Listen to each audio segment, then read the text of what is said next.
New tonight at 10, Colorado's mountains attract a lot of visitors, and unfortunately, some of them will need to be rescued. That is where our state's highly trained search and rescue teams come into play.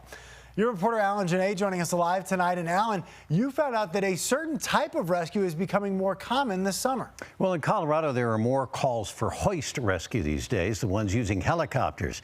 Now, the reasons are varied. They are hard to pin down. As one search and rescue expert told me, it may just be better knowledge of the resources available. But with more helicopters flying to the high mountains, there are people thinking about what that means for this risky and heroic work.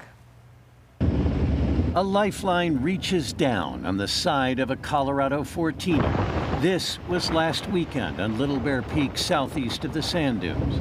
A climber had been caught on the side of Little Bear during a rock slide and went tumbling head over heels down. His injuries very serious. Rescue techs attached the clip to a litter with the climber in what's called a stable flight bag. We're high enough so that wind isn't affecting them on the terrain. You see all the loose rock. The pilot is Daniel Bentley, a Chief Warrant Officer 3 with the Colorado Army National Guard. And then the lift, about 270 feet of cable out. This is not simple. With the movement of the helicopter, our rotor wash is now behind us.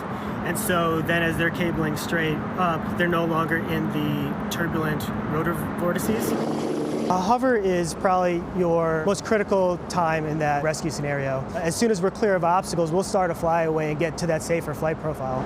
So you don't want to remain in a hover? We don't want to remain in the hover, yes sir. In Colorado, hoist rescues are happening more often. It seems to be more of an uptick this season. More of an uptick? Yes sir. More demand? Yes sir. We have Long's Peak there, have had multiple missions there. Drew Hildner is often the guy at the end of the line, a rescue tech with the Colorado Hoist Rescue Team, part of the elite corps lowered out of the helicopters and onto the mountainsides. More people are spending more time in the outdoors. That's part of it. Hildner says for many people who get into a situation in which they need rescue by helicopter, it's just a bad day.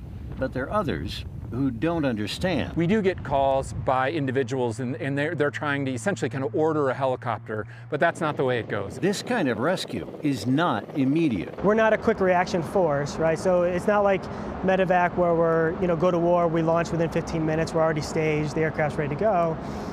We're all driving from our homes. That's while calls for hoist rescue are run through a gauntlet of agencies for approval.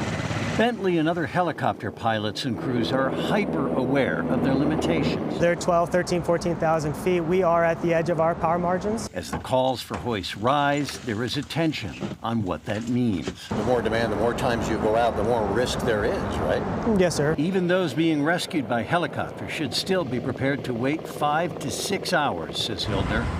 This is never routine. And that's something that people should be aware of, that they need to be self-sufficient. Because this isn't just something goes wrong and immediately helicopters are just hovering, waiting to kind of take care of you. Now, to send a helicopter out, there has to be a threat to life, limb, or vision of the person, or extreme risk to ground-based resources. A lot of that is weighing a lot of things. So approval means input from sheriffs and search and rescue groups to the Colorado Army National Guard and the Air Force's Rescue Coordination Center, all before a single rotor turns. Because going up there, and it is risky, is a big decision. Yeah, certainly grateful for everyone involved, especially those guys on the helicopter. Yeah, they're cool dudes, I'll tell you that too. They really are. They're great guys. Thanks, Alan. All right.